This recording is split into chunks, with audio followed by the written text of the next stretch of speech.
The wine glass shattered before anyone could blink. A gasp swept through the hall, the sound echoing off the marble floors of the Grand Le Meridien Hotel. Alexander Cole froze, crimson liquid dripping down the front of his tailored suit. He looked up, anger flashing in his eyes, only to meet the calm, unapologetic stare of a woman he had never seen before. "I'm terribly sorry," she said, though her tone carried no trace of apology. Her voice was smooth, almost musical, and her eyes, a rare shade between gray and green, held him captive for a second too long. "You just ruined a $5,000 suit," Alexander said, his voice low, controlled. He dabbed at the stain with a napkin a waiter quickly offered. The woman tilted her head. "And you just blocked my path. So I suppose we're even around them," guests whispered. No one spoke to Alexander Cole like that. Not here, not ever. He was the city's most eligible bachelor, the young billionaire CEO of Cole Technologies, the man every business magazine called the future of innovation. But this woman, this stranger, had just dismissed him like an inconvenience. He smirked. "You have quite the attitude for someone whose name I don't know." "You don't need to," she said, brushing past him, the faint scent of jasmine trailing behind. Alexander turned slightly, watching her disappear into the crowd. There was something about her poise, her confidence, that unsettled him. She wasn't awed by the glitz, the people, or him.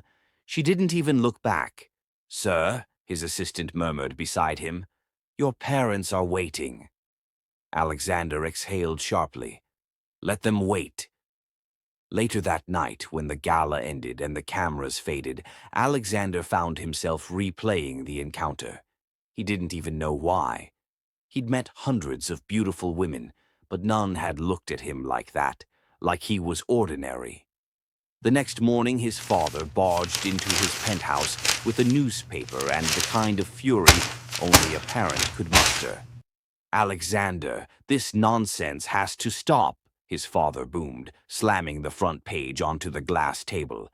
The headline screamed, "Cole family sets date for merger or marriage." Alexander sighed, running a hand through his dark hair. "I told you, I'm not marrying for business. I'm running the company, not selling my soul." "This merger with the Winstons is crucial," his father said. "Their daughter is perfect, educated, well-bred." "She's dull," Alexander cut in, "and I'm not interested." His father's eyes hardened. "Then maybe we'll find someone else who can be both loyal and beneficial to the family name." The conversation ended with the door slamming. Alexander poured himself a drink and stared at the skyline. He had built his empire from code, not charm. He didn't need a wife to secure it. But his parents would never stop trying. 2 days later, fate, or irony, stepped in. He saw her again, the mysterious woman from the gala. She sat alone at an outdoor cafe in Baltimore, sipping coffee, reading a book. He hesitated, then walked over, curiosity outweighing pride. "Did you come to ruin another suit?" he asked, standing across from her table. She looked up slowly, a small smile tugging at her lips. "That depends." "Are you planning to stand in front of me again?" He chuckled. "Fair enough." He took the seat opposite her. "Alexander Cole." "I know who you are," she said simply. "And you are?" "Isabella."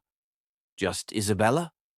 "For now," she replied, turning another page. He studied her. There was something guarded about her, like she'd built invisible walls around herself. "What's your story, Isabella?" he asked. "What makes you think I have one?" "Everyone has a story," he said softly. She looked at him then, really looked. "Mine isn't for sale." That answer intrigued him even more. He met her again the next week, coincidentally or maybe intentionally. Each encounter pulled him closer. Beneath her sharp wit and calm exterior, he sensed someone running from something. He just didn't know what. Then, one night, while dining at a private restaurant, he decided to test a theory. "My parents want me married," he said, swirling his wine. "They think it'll make me look stable." "Congratulations," she teased. "I was thinking," he continued, eyes on hers, "maybe I should give them what they want." On paper, her brow arched. "You mean fake a relationship?" He smiled. "You'd catch on quickly." She leaned back, amused. "And why me?" "Because you don't want anything from me." "That makes you dangerous and perfect." Isabella laughed softly. "You don't even know me." "I know enough." There was a pause. The air between them felt charged, electric. "What's in it for me?" she asked finally. "My silence," he said, "and your freedom. I'm guessing you're running from something or someone." A fake relationship would keep them away for the first time. Her confident gaze faltered. Then she nodded slowly. "All right, Mr. Cole. But we set rules, rules. No emotions, no secrets, and definitely no falling in love." He extended his hand. "Deal." She took it. "Deal." From that night, everything changed. The tabloids exploded with pictures of them together. Dinners, charity galas, even a weekend at his family estate. Their chemistry looked real, dangerously real. But behind closed doors, it was all rehearsed. Almost. One evening, after a long charity event, they sat in his car, the city lights reflecting off the windshield. "You played your part well tonight," he said. She smiled faintly. "You too." Silence stretched between them, comfortable yet tense. "Tell me something true," he said suddenly. "What?" "Something real about you." She hesitated. "I hate roses." He looked at her, surprised. "Everyone loves roses." "Not me. They remind me of funerals." He paused, unsure how to respond. "That's dark." "It's honest," she said quietly. Alexander turned to face her. "You're full of surprises, Isabella." "So are you," she whispered, before stepping out of the car. He watched her walk away, her dress gliding like smoke under the street lights. That night, for the first time in years, Alexander couldn't sleep. Not because of business, but because of her. The woman who'd promised to keep things fake was starting to feel too real. And deep down, he knew he was already breaking their first rule. The phone wouldn't stop buzzing. Alexander ignored it at first, buried under a pile of documents in his office, but the buzzing persisted until he finally gave in. It was his mother. He sighed and answered. "Alexander, the press is swarming the gate," she said breathlessly. "What have you done this time?" He frowned. "What are you talking about?" "They're saying you're engaged. To some Isabella Moore." Alexander's eyes darted to the TV on the wall. His assistant had left it on the business channel, but now it was flashing a red banner. Billionaire Alexander Cole announces engagement to enigmatic heiress Isabella Moore. Photos from last night's gala filled the screen. Him holding her hand, her laughing, his gaze fixed on her like she was the only person in the room. He muttered a curse under his breath. By the time he called Isabella, she was already laughing. "Relax, Mr. Cole. It's just a rumor. It's not funny," he snapped. "This wasn't part of the plan." "Plans change," she said smoothly. "And technically, we never said we couldn't be engaged." He pinched the bridge of his nose. "You're enjoying this?" "Maybe a little," she admitted. "The world believes what it wants. We might as well use it to our advantage." He paused, thinking. "Fine. We'll play along. But this doesn't mean anything." "Of course not," she said, though her voice held something unspoken. That evening, as they stepped out of his car into the flood of camera flashes, Isabella slipped her hand into his. It was supposed to look natural, a simple performance. But the warmth of her skin against his sent an unexpected jolt through him. He glanced down. She was smiling for the cameras, perfectly composed. Yet when her eyes met his for a brief second, Something flickered, something real. They entered the event hall, pretending to laugh at something private. Alexander leaned closer, whispering, "You're dangerous, Isabella." "Only when provoked," she murmured back. Inside, his friends and business associates congratulated them on their engagement. He found himself smiling more than he should have, introducing her as if she truly belonged by his side. She played the part effortlessly, charming, confident, mysterious. Everyone wanted to know who she was. By the end of the night, Alexander realized he hadn't thought about business once. Only her. After the event, they drove back to his penthouse.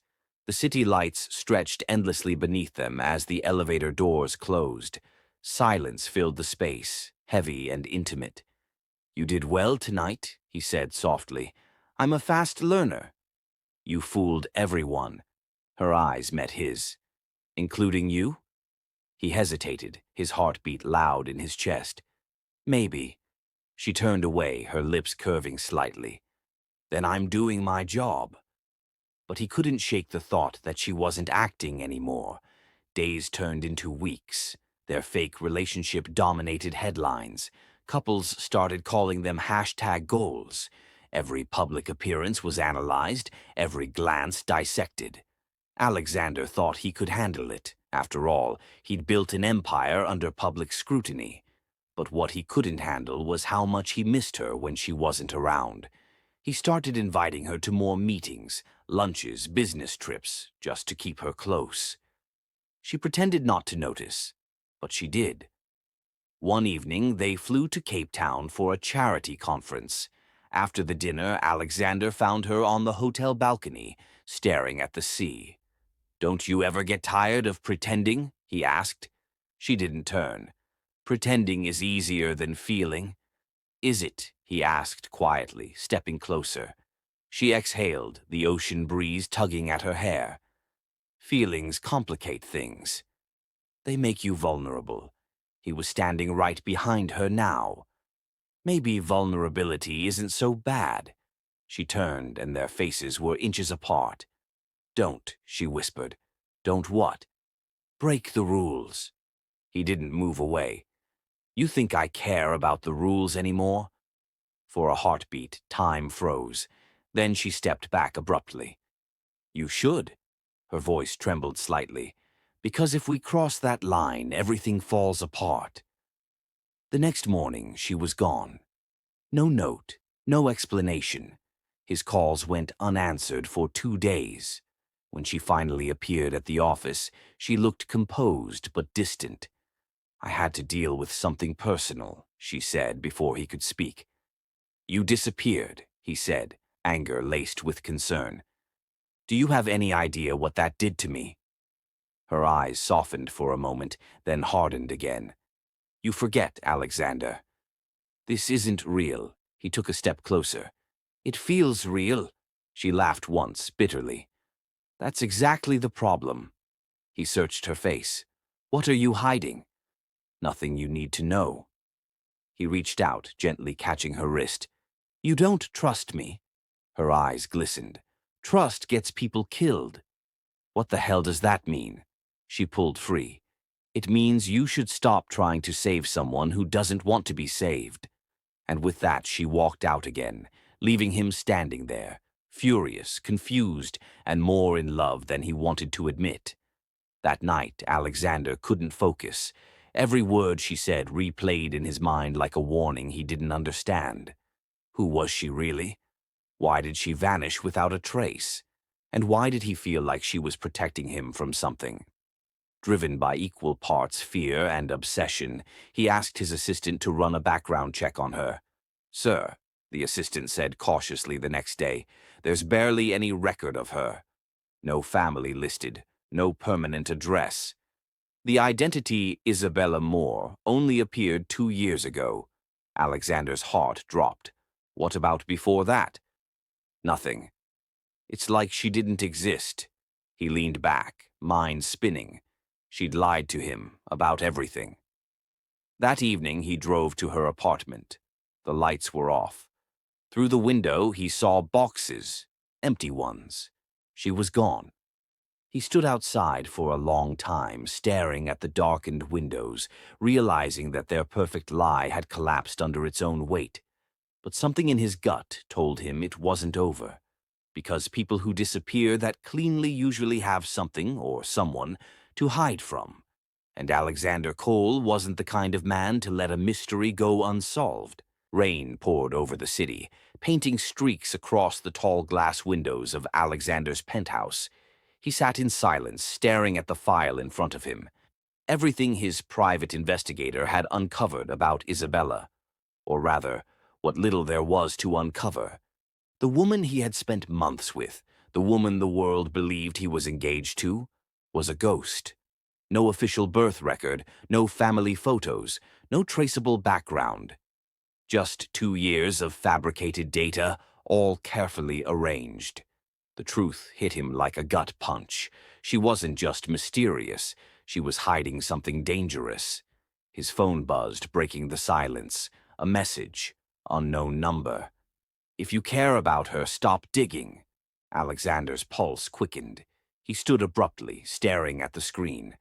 Someone was watching him. Someone who knew he'd started asking questions. Moments later, his phone rang again. This time it was Isabella. "Where are you?" he demanded. "I told you to stay out of this, Alex," she said, her voice trembling. "Tell me what's going on." She hesitated, then sighed. "You wouldn't believe me if I told you. Try me." There was silence on the line. Then, faintly, "Meet me. No cameras, no press. Just you." He agreed instantly. She sent an address, an abandoned coastal villa outside the city. When he arrived, she was already there, soaked from the rain, standing by the window. The room smelled of dust and sea salt. "Why here?" he asked. "Because no one follows me here." "Isabella, enough with the games," he said, stepping closer. "Who are you?" She looked at him, her face pale and tired. "My real name isn't Isabella Moore.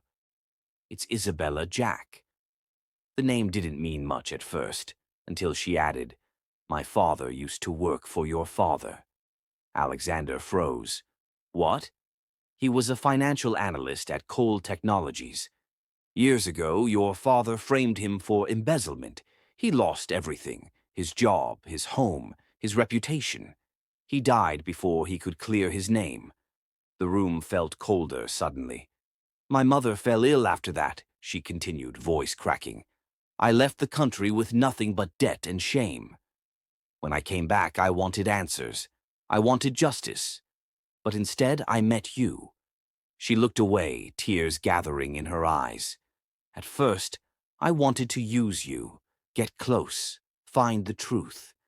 But then," her voice faltered, "then I fell for you." Alexander's mind spun. He wanted to deny it, to call it a lie, but the pain in her eyes was too raw to fake. "You used me," he said, barely above a whisper.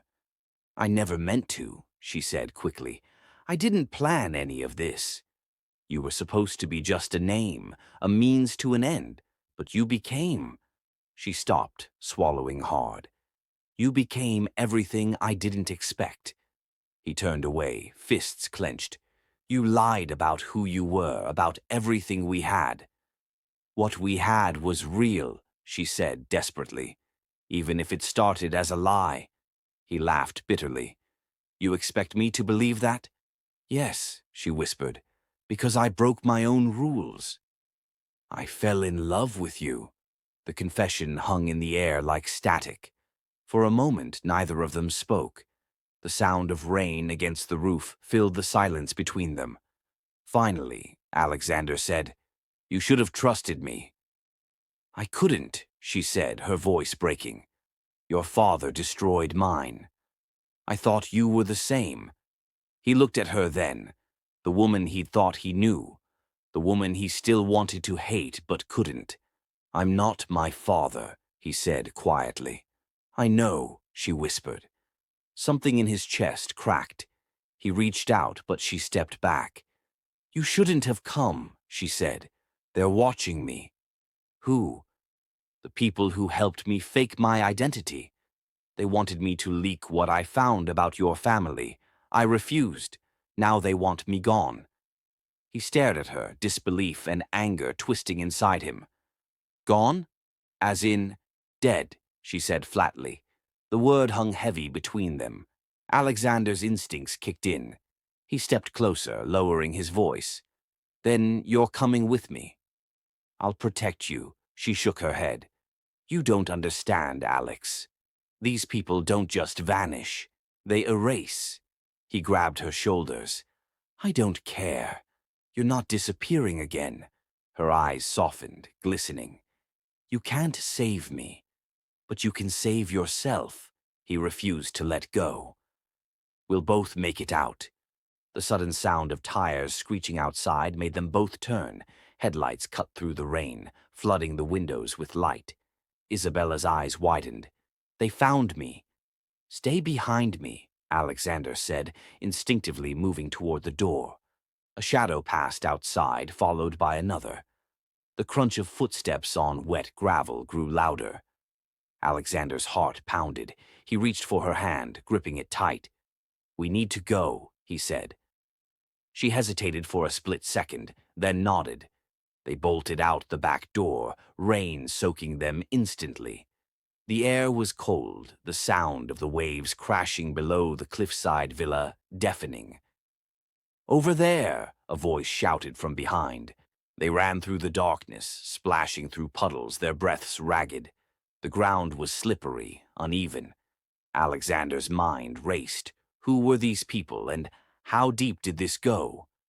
A gunshot cracked through the night. Isabella gasped but kept running. They reached his car, parked a few meters down the road. He threw the door open, shoved her inside, and hit the accelerator. The tires screeched as the car sped off into the rain. Neither spoke for several minutes. Isabella sat staring out the window, trembling slightly. Alexander finally said, "You're going to tell me everything." "No more secrets." She nodded weakly. "Everything." He gripped the steering wheel tighter, determination hardening his voice. "And whoever they are, whatever they want, they'll have to go through me first." She looked at him then, her eyes filled with something between fear and admiration. "You're going to get yourself killed for me." He glanced at her, rain streaking across the windshield. "Then at least it won't be pretending anymore." For the first time since they'd met, Isabella smiled, a sad, fragile smile that told him she'd already decided something he hadn't realized yet. And as they disappeared into the storm, Alexander couldn't shake the feeling that she wasn't planning to survive this. They drove for hours through the night until the first light of dawn broke through the mist. Alexander pulled over near an abandoned warehouse on the outskirts of the city, the engine still running, both of them breathing heavily. "Tell me everything," he said, his tone sharp, eyes fixed on her. She didn't answer immediately. Instead, she stared ahead, watching the horizon turn gold. "I was supposed to hand over your family's offshore account details to a group of investors your father cheated years ago. They promised to clear my father's name if I did." "And you believed them?" he asked bitterly. "I was desperate," she whispered. "But when I realized they weren't after justice, that they just wanted to destroy you and everything tied to your family, I stopped cooperating. That's when they started following me." He clenched his jaw. "So the fake relationship wasn't your idea?" She shook her head. "It was theirs. They knew you wouldn't let any rumor touch your name. They wanted me close to you, to get into your systems, your passwords, your life." Alexander turned away, trying to process everything. "And all this time I thought I was protecting you from my world. Turns out you were protecting me from yours." She smiled faintly. "Guess we were both liars trying to do the right thing." He looked at her then, and for the first time, the anger in his eyes melted into something softer, something painful and tender. "I don't want to lose you, Isabella." "You already did," she said quietly, her voice trembling. "The moment I lied to you." Before he could respond, a loud bang echoed outside. A black SUV screeched to a stop behind them. His instincts screamed danger. "Get down!" Alexander shouted. Bullets shattered the back window. He ducked, pulling Isabella close as glass rained over them. He started the car, swerving hard, the tires screaming against the road. They sped through the narrow streets, chased by the SUV. Isabella grabbed his arm. "Head for the bridge. It's the only way to lose them." He didn't question her. The city blurred past, the rising sun glinting off the wet asphalt. "Hold on!" he yelled, swerving around a corner. The SUV followed, relentless. Another shot rang out. This time it hit the rear tire. The car jolted, skidding out of control. Alexander fought the wheel, trying to steady it, but it spun violently and slammed against a railing. The world turned upside down in an instant. Silence followed. Smoke filled the air. The sound of the engine dying out was followed by Isabella's ragged breathing. Alexander groaned, dazed, his head throbbing. "Isabella, I'm fine," she said weakly, blood trickling from her forehead. "But we have to move." They stumbled out of the wreck just as the SUV pulled up. Two men stepped out, dressed in black. One raised a gun. "Isabella, Jack," the man called. "You've caused enough trouble." "Hand over the file." "There is no file," she yelled back. "Then you're useless." The man aimed. Alexander didn't think. He lunged forward, grabbing Isabella and diving behind a concrete barrier as shots rang out. He could hear his heart pounding louder than the gunfire. "We can't win this," she whispered. "We can if you trust me," he said, scanning the area. She hesitated, then nodded. "There's a boat under the bridge. It's how I used to escape before. If we can reach it." He grabbed her hand. "Then let's go." They ran. Bullets ricocheted off the metal beams as they sprinted through the narrow passage toward the riverbank. The roar of the current grew louder. The bridge loomed above them like a giant shadow. "There!" she shouted, pointing to a small motorboat tied to the dock. Alexander untied it, jumping in and helping her aboard. Just as the boat engine coughed to life, one of the gunmen appeared on the bridge, raising his rifle.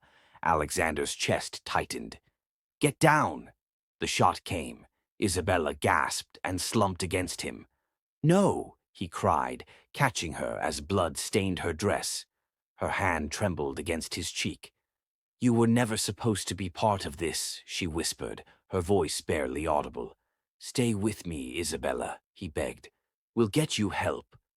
"Just hold on." She smiled faintly. "Promise me something. Anything. Tell them the truth. About my father. About everything I will," he said, tears burning his eyes. "But not without you." Her hand fell away. Her eyes fluttered closed. The world seemed to stop. The rain, the wind, the river. All of it blurred into silence. Alexander screamed her name, his voice echoing through the valley, raw and broken.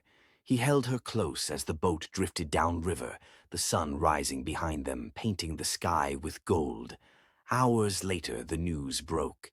Billionaire Alexander Cole found injured near city outskirts after high-speed chase. Woman presumed dead. The press devoured the story. Reporters called it tragic, scandalous, a love built on lies. But Alexander stayed silent. Weeks passed. He recovered physically, but something inside him was gone. The mansion felt colder, the company meetings meaningless. He avoided the cameras, the questions, the pity. Then one morning a plain envelope appeared on his desk. No return address, just his name. He opened it slowly. Inside was a photograph, Isabella, standing on a beach somewhere far away, alive. And beneath it, a note in her handwriting. "I told you I was good at disappearing. Don't come looking. Just live." Alexander stared at the photo for a long time, torn between relief and heartbreak. She had survived, but she was gone. He walked to the window, the city below glittering with life. In the reflection, he could almost see her standing beside him, smiling that quiet, secret smile she always had when she knew something he didn't. He whispered her name once, softly, like a prayer, and for the first time in months, he smiled. A real, painful, beautiful smile. Because even though she had vanished, she'd left him with something far more powerful than guilt or regret. Hope, the kind that doesn't fake itself, the kind that changes everything. And somewhere, far beyond the horizon, an enigmatic heiress watched the sunrise from a distant shore, her heart heavy but free, her love story written in silence, her promise kept.